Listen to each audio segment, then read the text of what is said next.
આ ગોમના ગુંદર ચિયા નંબરની ગલી મારે ગોતવાની 70 દાડેલો ઉતરું તો મારું ઝાપડીનું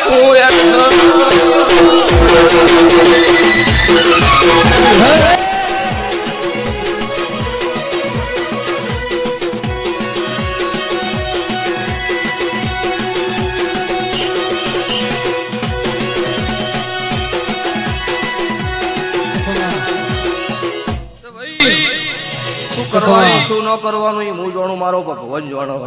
ચિયા નંબરની ગલી ગોતવાની મારે કહેવાની અત્યારે લાઈવ ચાલુ હશે, ભાવ અભળો હશે ભાઈ, મારો દેવનો ભગવાન પોહાય એવું બોલાય રાજુ. વાહ પણ આવતા 12 મહિને ડોમીન દોમણ મશીન આ ઘેર ના નમાડું મારું મેલડીનું વ્યાન છે. અને એવું કહેવડાઈશ કે ભાઈ સાહેબ હું શોર નો શોર અને અહીંયાથી મારી મેલડીનો કાકડો ના ફેરવું જ મારું મેલડી માતાનું વ્યાન છે. પણ તમે